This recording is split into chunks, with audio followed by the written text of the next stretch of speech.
حضرات للہ اپنے آپ کو خوف سے باہر لاؤ، خوف کے سائے میں زندگی نہ گزارو، خوف کے سائے میں اپنے شب و روز نہ گزارو، خوف کے سائے میں اپنے لیل و نہار کو نہ گزارو، بے خوف ہو کر زندگی گزارو، اللہ رب العزت پہ توکل کرو، اس کے حفظ و امان پہ آپ کو پورا یقین ہونا چاہیے۔ وہ اپنے مومن بندوں کی حفاظت کرتا ہے، اپنے فرشتوں کے ذریعے حفاظت کرتا ہے، ملائکہ کے ذریعے حفاظت کرتا ہے۔ لَهُ مُعَقِّبَاتٌ مِّن بَيْنِ يَدَيْهِ وَمِن خَلْفِهِ يَحْفَظُونَهُ مِنْ أَمْرِ اللَّهِ۔ انسان کے آگے، انسان کے پیچھے اس کے فرشتے چلا کرتے ہیں جو اللہ کے حکم سے انسان کی حفاظت کرتے ہیں۔ آپ حفاظت کے اسباب اپناؤ، آپ کی نماز آپ کی حفاظت ہے، آپ کا ذکر آپ کی حفاظت ہے، آپ کی دعا آپ کی حفاظت ہے، آپ کی مناجات آپ کی حفاظت ہے، آپ کی تلاوت آپ کی حفاظت ہے، آپ کی تہجد آپ کی حفاظت ہے، آپ کی گریہ و زاری آپ کی حفاظت ہے، اللہ سے آپ کا تعلق آپ کی حفاظت ہے۔ حفاظت کے اسباب اپنا لو، ملائکہ اور فرشتوں کے ذریعے سے اللہ آپ کی نسلوں کی، آپ کی اہل و عیال کی حفاظت کرے گا۔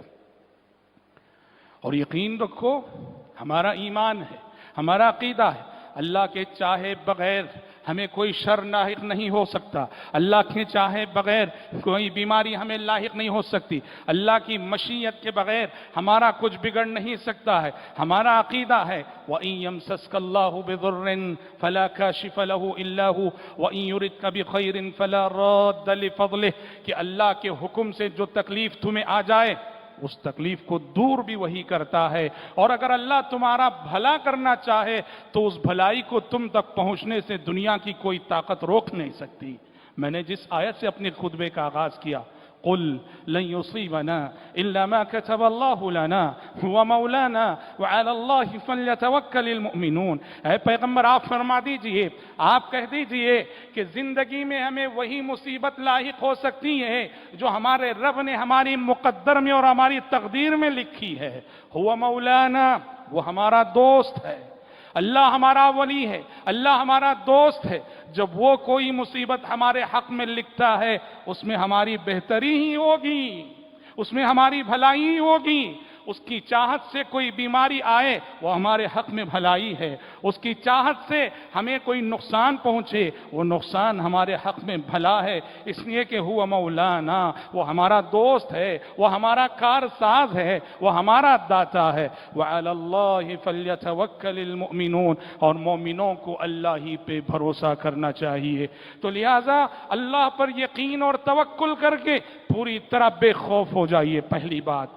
اور دوسری بات، اللہ پر توکل کے ساتھ ساتھ احتیاطی تدابیر کو اپنانا نہ بھولیں، احتیاطی تدابیر کو اپنانا نہ بھولیں۔ آپ سے یہ جو کہا جاتا ہے کہ ان دنوں سماجی فاصلہ برقرار رکھیں، آپ مسجد میں رہیں، آپ مارکیٹ میں رہیں، آپ گھر میں رہیں، سماجی فاصلہ برقرار رکھنے کی جو بات کہی جا رہی ہے یہ ایسے ہی نہیں کہی جا رہی ہے۔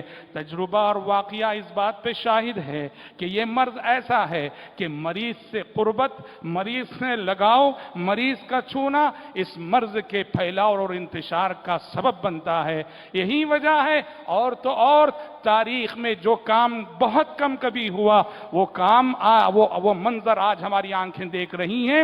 حرمین شریفین میں بھی آپ نے دیکھا کہ یہ فاصلہ برقرار رکھا جا رہا ہے۔ تو لہٰذا احتیاطی تدابیر کو اپنانا نہ بھولیں، اللہ پر یقین اور توکل کے ساتھ ساتھ بیماری سے بچنے کے، وبا سے بچنے کی جو عملی تدبیریں ہیں اس کو اپنانا بھی ضروری ہے، اور یہ شریعت کی تعلیم ہے۔ دیکھیے پیارے نبی صلی اللہ علیہ وسلم کا معمول تھا، کوئی بھی اسلام لاتا آپ بیعت لیتے تھے، اسلام لاتے وقت بیعت لیتے تھے۔ قبیلہ ثقیف کے لوگ آئے، اسلام لائے، آپ نے قبیلہ ثقیف کے سارے لوگوں سے ہاتھ میں ہاتھ لے کر بیعت کی۔ اسی قبیلہ ثقیف کے وفد میں ایک شخص تھا جذام کی بیماری والا۔ آپ صلی اللہ علیہ وسلم نے قبیلہ ثقیف کے سارے لوگوں سے ہاتھ میں ہاتھ لے کر بیعت کی، لیکن جذامی شخص جب آیا آپ نے دور سے کہہ دیا، بھائی ہم نے آپ سے زبانی بیعت کر لی، آپ وہیں سے لوٹ جائیے۔ یہ حدیث صحیح مسلم کی حدیث ہے، یہ اس بات کی تعلیم دیتی ہے کہ بیماری اور مرض سے بچنے کے لیے اللہ پر یقین اور توکل کے ساتھ ساتھ عملی تدبیر اپنانا یہ شریعت کا حکم ہے، یہ ایمان کے خلاف نہیں، یہ عقیدے کے خلاف نہیں، یہ توکل کے خلاف نہیں، جیسا کہ آج کل ہمارے بہت سارے بعض جذباتی بھائیوں کو کہتے سنا جا رہا ہے۔